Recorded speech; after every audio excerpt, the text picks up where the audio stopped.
देखिए आज की क्लास में हम लोग क्या पढ़ रहे थे बताइए। कीबोर्ड के बारे में पढ़ रहे थे। कीबोर्ड के बारे में पढ़ रहे थे। तो कीबोर्ड की हम लोग बात कर लेते हैं। कीबोर्ड क्या होता है आप लोग को बताए थे। कीबोर्ड क्या है? तो कीबोर्ड एक इनपुट डिवाइस है। दो चीज बताए थे, एक तो आउटपुट बताए थे, दूसरा इनपुट बताए थे। तो जो भी प्रवेश करता है, जैसे कि जो भी चीज हम लोग डाटा को प्रवेश करवाते हैं कंप्यूटर में, जैसे टाइप करते हैं ना, इस पे टाइप करते हैं तब ना कंप्यूटर में लिखाता है, मॉनिटर पर लिखाता है। तो जो टाइप करते हैं ये क्या हो जाएगा? इनपुट हो जाएगा। जैसे माउस हो गया, जिसे हम लोग ये माउस की बात कर लेते हैं, ये माउस हो गया। माउस भी क्या हो जाएगा? इनपुट हो जाएगा, क्योंकि माउस से कर्सर इधर करते हैं ना हम लोग, तो माउस भी क्या हो जाएगा? इनपुट डिवाइस हो जाएगा। लेकिन जो बाहर प्राप्त होता है, जैसे मॉनिटर पर, अब यहाँ पर टाइप किया, मॉनिटर पर कुछ ना कुछ लिखा हुआ दिखाई देगा। जो लिखा हुआ दिखाई देगा वो क्या हो जाएगा? आउटपुट हो जाएगा। या तो फिर जो कुछ प्राप्त, जैसे स्पीकर की बात कर लेते हैं, स्पीकर से आवाज बाहर आता है ना, वो क्या हो जाएगा? आउटपुट हो जाएगा। लेकिन माइक हो जाएगा, माइक से अंदर जाता है ना आवाज, ये क्या हो जाएगा? इनपुट हो जाएगा। तो आउटपुट और इनपुट क्लियर हो गया, फिर से रिवाइज कर दिए। अब हम लोग कीबोर्ड को देख लेते हैं, इसका जितना भी कीज है, यानी जितना भी बटन है, इसके बारे में हम लोग डिटेल से जान लेते हैं।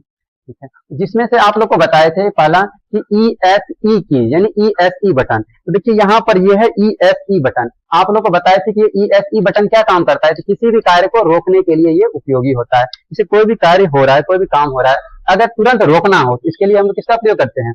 ESE बटन का। जैसे ESE बटन को प्रेस करते हैं तो क्या होता है? वो काम रुक जाता है। समझ में आया? ठीक है, ESE बटन क्लियर हो गया। इसके बाद आप लोगों को बताए थे दूसरा फंक्शनल की। अब ये फंक्शनल की क्या होता है? तो देखिए एफ वाला, देखिए F1 से लेकर के F12 तक की है, यहाँ पे है या नहीं है?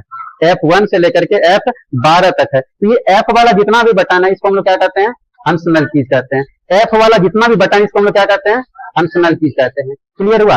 Functional keys. अब हम लोग देख लेते हैं फंक्शनल कीज का काम क्या होता है। ये फंक्शनल कीज जो है, यानी F1 से F12 तक, ये किसी विशेष कार्य को करने के लिए उपयोगी होता है। अब ये विशेष कार्य क्या होता है? जैसे कंप्यूटर को रिसेट करना है, रिसेट वगैरह करना है, तो इसके लिए इसका उपयोग किया जाता है फंक्शनल की का। इसका बहुत ज्यादा काम होता है और विशेष विशेष काम होता है। देखिए आप लोग को हमेशा याद रखना है कि जिसको कि फंक्शनल कीज के बारे में जानकारी नहीं है, उसको कभी भी फंक्शनल की को छेड़ना नहीं है। अगर यदि सिस्टम पर लगा हुआ है कीबोर्ड और अगर यदि फंक्शनल की को छेड़ते हैं तो हो सकता है बहुत सारा डाटा डिलीट हो जाएगा, हो सकता है रिसेट हो जाएगा, बहुत सारा डाटा जो लिखा होगा उसमें वो सब खत्म हो जाएगा। होगा या नहीं होगा? खत्म हो जाएगा। इसलिए जिसको जानकारी नहीं है इसके बारे में, अभी भी इसको छेड़छाड़ नहीं करना है। फंक्शनल की को छेड़छाड़ करने से कंप्यूटर सिस्टम खराब भी हो सकता है। समझ में आया? इसका विशेष विशेष कार्य होता है। इसके बाद हम लोग देख लेते हैं बैक स्पेस की। अच्छा, बैक स्पेस की बताए थे, बैक स्पेस की। जैसे यहाँ पर ये देखिए लिखा होगा, यहाँ क्या लिखा हुआ है? बैक स्पेस की। बैक स्पेस की क्या होता है? तो इसको जैसे प्रेस कीजिएगा, इसको जैसे प्रेस कीजिएगा तो जो कर्सर है, कर्सर के बाएं और जो भी अक्षर लिखा रहता है वो मिट जाता है।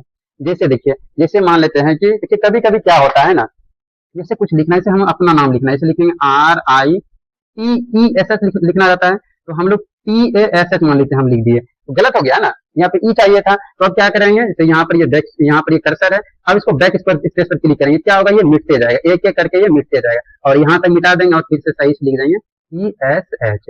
इसके लिए ये बैक स्पेस का उपयोग होता है। समझ में आया? Back space. जैसे बैक स्पेस क्या करता है? बैक स्पेस जैसे क्लिक कीजिएगा तो जो भी चीज लिखा हुआ है वो मिट जाता है। समझ में आया? जो लिखा हुआ रहता है एक एक अक्षर करके ये बैक जाते जाता है, मतलब मिटते जाता है। तो बैक स्पेस की समझ में आ गया? फिर बैक, ठीक है, बैक स्पेस की क्लियर हो गया। ये हो गया बैक स्पेस की, ये क्लियर हो गया सभी को। चलिए अब हम लोग देख लेते हैं बैक स्पेस की के बाद, इसके बाद डिलीट की। डिलीट की आप लोग को बताए थे, जैसे यहाँ पर ये है डिलीट की, देखिए यहाँ पर ये डिलीट की, ये वाला हो जाएगा डिलीट की, है ना? यहाँ पर डिलीट की। डिलीट की क्या करता है? जैसे कि कोई भी वर्ड लिखे हैं हम लोग, उसको डिलीट करना है। कोई भी वर्ड लिखे हैं उसको डिलीट करना है, तो हम लोग क्या करते हैं? डिलीट की पे क्लिक करते हैं। जैसे डिलीट की पे क्लिक करेंगे वो क्या हो जाएगा? कट जाएगा या फिर डिलीट हो जाएगा। तो डिलीट की समझ में आया सभी को? ठीक है, डिलीट की भी क्लियर हो गया। इसके बाद देख लेते हैं नंबर की पैड। नंबर की पैड क्या होता है? ये दाईं तरफ की संख्याएं टाइप करने के लिए उपयोग होता है। इसे नंबर की पैड क्या हो गया? देखिए यहाँ पर ये है नंबर की पैड, ये क्या है? नंबर की पैड। अब ये नंबर की पैड जो है कि इसको पहले इसको ये दबाना रहता है, नम लॉक जो है ना, ये नम लॉक, जैसे नम लॉक को दबाइएगा ये काम करने लगेगा, ये काम करने लगेगा। तो ये नंबर की पैड क्या होता है? तो इसको जैसे कि हम लोग को कुछ भी लिखना है, कोई भी नंबर लिखना है, इसके लिए इसका उपयोग किया जाता है। नंबर लिखने के लिए इसका उपयोग किया जाता है। देखिए नंबर यहाँ से भी हम लोग लिख सकते हैं, यहाँ से भी लिख सकते हैं, लेकिन अगर यदि हम लोगों को इस नंबर में दाईं तरफ अगर यदि कुछ भी लिखना हो, टाइप करना हो नंबर, तब हम लोग इसका उपयोग करते हैं, मुख्य रूप से इसका उपयोग करते हैं दाईं तरफ लिखने के लिए। तो देखिए दाईं तरफ लिखने के लिए भी देखिए होता क्या है, एक बार हमारे साथ क्या हुआ था, जिस समय हम मतलब शुरू शुरू में हम कंप्यूटर का कोर्स लिए थे, हम सीख रहे थे, उस समय क्या हुआ था ना कि हम इस पे क्लिक कर रहे थे, ये सब सारा बटन काम कर रहा था, और ये वाला बटन काम ही नहीं कर रहा था, ये बटन काम ही नहीं कर रहा था। हमको लगा खराब हो गया है ये, तो हम तुरंत सर को बोले, सर को जाके बोले सर हमारे सिस्टम पर खराब कीबोर्ड दे दिए हैं, चेंज करवाइए। तो सर बोले कि ये वाला बटन जो है ना, इसको आप क्लिक कीजिए, देखिए काम करने लगेगा। और हम जैसे क्लिक किए, बोला जादू हो गया, बोला हाँ जादू हो गया, सही में काम करने लगा था, जैसे क्लिक किए थे काम करने लगा था। हमको लगा था खराब हो गया था, लेकिन काम करने लगा। अब तो हमको लगा कि सर बहुत गुस्सा करने वाले हैं, ठीक है, गुस्सा करने, लेकिन सर गुस्साए नहीं थे, क्योंकि सर को भी पता था कि ये बिगिनर है, अभी सीख रहा है, इसको जानकारी नहीं था, इसलिए इस तरह बोल दिया। तो ये सही में देखिए, नम लॉक जो होता है, जब तक नम लॉक को क्लिक नहीं कीजिएगा, तब तक ये नंबर की पैड जो ये काम ही नहीं करेगा। तो बताइए, नंबर की पैड से अगर कुछ लिखना है तो पहले किसको क्लिक करना होगा? नम लॉक को क्लिक करना होगा। समझ में आया सभी को? ये नंबर की पैड क्लियर हो गया सभी को? यह दाईं तरफ की संख्याएं टाइप करने के लिए उपयोग होता है। इसके बाद हम लोग बात कर लेते हैं टैब की क्या होता है। तो कर्सर को आगे ले जाने के लिए ये होता है टैब की। देखिए टैब की यहाँ पर है, ये है ना टैब की, टैब की। अब टैब की का उपयोग कहाँ पे होता है? जैसे कि यहाँ पर हम लोग लिख रहे हैं, अब कर्सर को आगे ले जाना है, तो आगे ले जाने के लिए हम लोग किसका उपयोग करते हैं? टैब की। जैसे टैब की को दबाइएगा, कर्सर धीरे धीरे धीरे धीरे आगे बढ़ते जाएगा। समझ में आया टैब की के बारे में? इसके बाद कैप्स लॉक की। अब देखिए कैप्स लॉक की क्या होता है।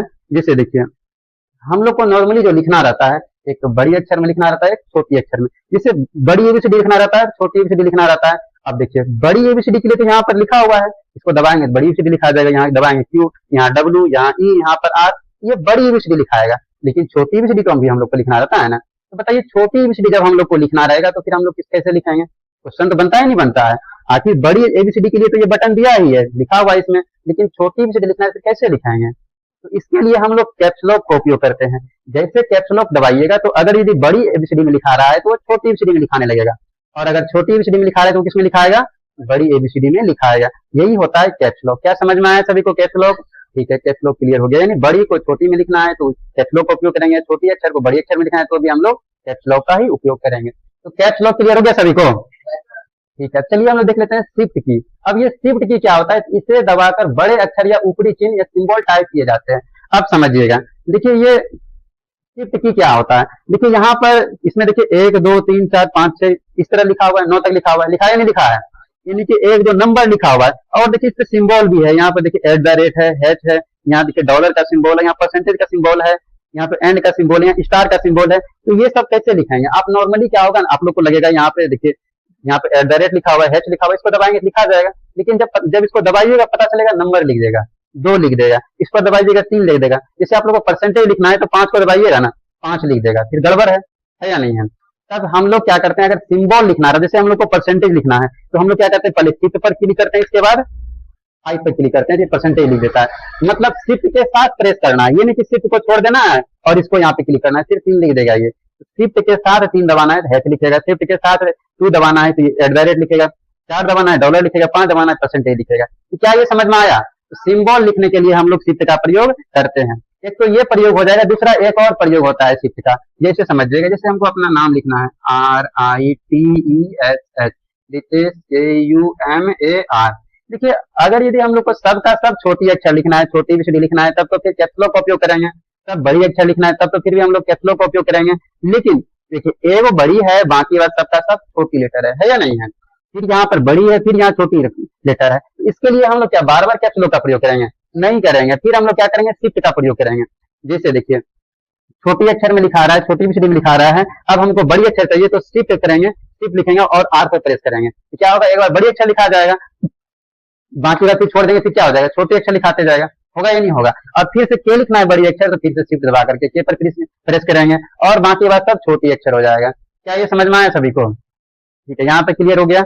अब हम लोग देख लेते हैं ये किसका प्रयोग हो गया? ये हो गया शिफ्ट की का। अब हम लोग को क्या देखना है? स्पेस बार देखना है, यही देखना है हम लोगों को, स्पेस बार। पीछे क्या हो रहा है? क्या हो रहा है? मार लग जाएगा, चलिए समझना। इसके बाद यहाँ पर है स्पेस बार। स्पेस बार क्या होता है समझना। स्पेस बार, स्पेस बार ये सबसे बड़ा बटन होता है। देखिए यहाँ बताएं स्पेस बार क्या होता है? कीबोर्ड की सबसे लंबी की होती है। देखिए कीबोर्ड की सबसे लंबी की यही है ना, सबसे लंबी की है। तो पूछा जाएगा कीबोर्ड की सबसे लंबी की कौन सा होता है, तो कौन सा हो जाएगा बताइए?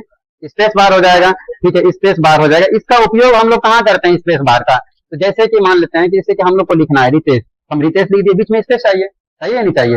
इसके बाद यहाँ पर कुमार है, तो देखिए यहाँ पर ये स्पेस छोड़ने के लिए हम लोग स्पेस बार का उपयोग करते हैं। जैसे स्पेस बार को दबाइएगा तो थोड़ा सा जगह छोड़ देगा, खाली स्थान छोड़ देगा, छोड़ दिया है यहाँ पर, इसके बाद फिर कुमार लिखा आएगा, उसका कुमार लिखना है। क्या ये समझ में आया सभी को? ठीक है, यहाँ तक ये क्लियर हो गया, यानी कि स्पेस बार भी क्लियर हो गया। अब हम लोग को क्या देखना है बताइए? इंटर की देखना है, एंटर की। अब ये एंटर की क्या होता है समझना है। देखिए, जैसे कि मान लेते हैं हम लोग लिख रहे हैं, देखिए यहाँ पर ये है एंटर की, ये वाला बटन जो दिख रहा है बड़ा सा, ये है एंटर की, एंटर की, ये वाला एंटर की। अब समझना कि एंटर की आखिर होता क्या है। जैसे मान लेते हैं हम लोग लिख रहे हैं और लिखते हुए लिखते हुए लिखते हुए यहाँ तक गए, अब हम लोग को यहाँ नहीं लिखना है, अब अगला लाइन में लिखना है। इसे ये हो गया मॉनिटर का पेज, यहाँ तक लिख दिए हैं, अब हम लोग को यहाँ नहीं लिखना है, इसके नीचे लिखना है।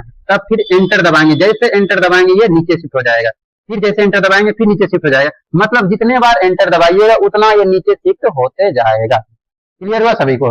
मतलब जितना एंटर दबाइएगा उतना नीचे ये शिफ्ट होते जाएगा, मतलब उतना नीचे ये जाते जाएगा। तो इसमें क्या होता है, एंटर का उपयोग कहाँ किया जाता है? तो एंटर का उपयोग अगली लाइन में कर्सर को ले जाने के लिए उपयोग करते हैं। कर्सर क्या होता है? इस प्रकार का एरो का निशान बता दिए थे आप लोगों को, कर्सर होता है। इसके बाद कर्सर अगर नीचे ले जाना है तो फिर हम लोग किसका उपयोग करते हैं? एंटर की का उपयोग करते हैं। एक तो ये हो गया। इसके बाद दूसरा काम क्या होता है एंटर की का समझना है। जैसे कि मान लेते हैं, जैसे मान लेते हैं कुछ गूगल पे सर्च करना है, जैसे गूगल पे सर्च किए विद्या संग्रह क्लासेस, विद्या संग्रह क्लासेस, संग्रह क्लासेस, तो क्या करेंगे गूगल पर हम लोग को लिखना रहेगा, लिखना रहेगा। तो क्या केवल गूगल पर लिख देंगे विद्या संग्रह क्लासेस तो क्या सर्च हो जाएगा? नहीं होगा। क्या हमारा चैनल आ जाएगा? नहीं आएगा। तो फिर लिख करके एंटर दबाना रहता है, लिख करके जैसे कि कुछ भी लिखना रहता है, लिख करके फिर एंटर दबाना रहता है। जैसे एंटर दबा दीजिएगा तो वो सर्च हो जाएगा। समझ में आया? तो एंटर का उपयोग कहाँ करते हैं? कोई भी डाटा को कंफर्म करने के लिए, कोई भी चीज सर्च करने, कोई भी आदेश की पुष्टि करने के लिए, कंफर्म करने के लिए इसका हम लोग उपयोग करते हैं। तो क्या ये समझ में आ गया सभी को? एंटर बटन यानी एंटर की क्या होता है? क्लियर हुआ सभी को? ठीक है, एंटर की क्लियर हो गया। इसके बाद एरो कीज की बात कर लेते हैं। एरो कीज क्या होता है? कर्सर को ऊपर नीचे या दाएं बाएं ले जाने का के लिए उपयोगी होता है। तो आप लोग को बता दिए हैं कि एरो की क्या होता है? कर्सर को दाएं ले जाना है, बाएं ले जाना है, ऊपर नीचे, इसके लिए हम लोग इसका उपयोग करते हैं। पीछे कुछ ज्यादा हो रहा है, मतलब मार खा के शांत होना है, चलिए समझना है। मतलब बार बार बोलते हैं, बोलने के बाद शांत हो जाए कीजिए, मतलब मार खाएगा तभी जाके शांत होगा, ऐसे शांत नहीं होना है। देखिए यहाँ पर ये हो जाएगा एरो की, एरो की हम लोग बात कर रहे थे, एरो की हो जाएगा। एरो की क्या करता है? जैसे कि मान लेते हैं कर्सर को हम लोग को इधर ले जाना है, फिर इसका उपयोग करेंगे, इसको दबाएंगे कर्सर इधर चला जाएगा। अब कर्सर को उधर ले जाना है, इसका उपयोग करेंगे, कर्सर इधर चला जाएगा। कर्सर को ऊपर ले जाना है, इसका उपयोग, इसको दबाएंगे कर्सर कहाँ चला जाएगा? ऊपर। और कर्सर को नीचे ले जाना है, फिर इसका उपयोग करेंगे, इसको दबाएंगे कर्सर कहाँ चला जाएगा? नीचे। क्या ये समझ में आया एरो की का? एरो की के बारे में क्लियर हो गया? या तो फिर पेज है, कोई भी पेज है, पेज को ऊपर नीचे करना है तो पेज इसको दबाइएगा पेज नीचे होगा, इसको दबाइएगा पेज ऊपर हो जाएगा। ठीक है, एरो की समझ में आ गया सभी को? ठीक है, एरो की क्लियर हो गया। इसके बाद नम लॉक के बारे में तो ऑलरेडी आप लोग को पहले ही बता चुके हैं ना। नम लॉक का उपयोग क्या होता है बताइए आप लोग? क्या उपयोग होता है इसका? क्या होता है बताए थे? नम लॉक जो है यहाँ पर ये है नम लॉक। नम लॉक को जब तक नहीं दबाइएगा तब तक ये नंबर कीपैड काम नहीं करेगा। मतलब नंबर कीपैड पे अगर कुछ भी लिखना है तो उसके लिए हम लोग को क्या करना होगा? नम लॉक को दबाना होगा। नम लॉक को दबाइएगा तो ये नंबर कीपैड काम करने लगेगा। क्लियर हो गया सभी को? ठीक है, ये चीजें सभी को क्लियर हो गया। तो कीबोर्ड में इतना बटन होता है और जो जो महत्वपूर्ण बटन था सबके बारे में आप लोगों को बता चुके हैं पूरा। ठीक है, तो आज के लिए इतना ही रहने देते हैं। ठीक है, तो होमवर्क बाकी है।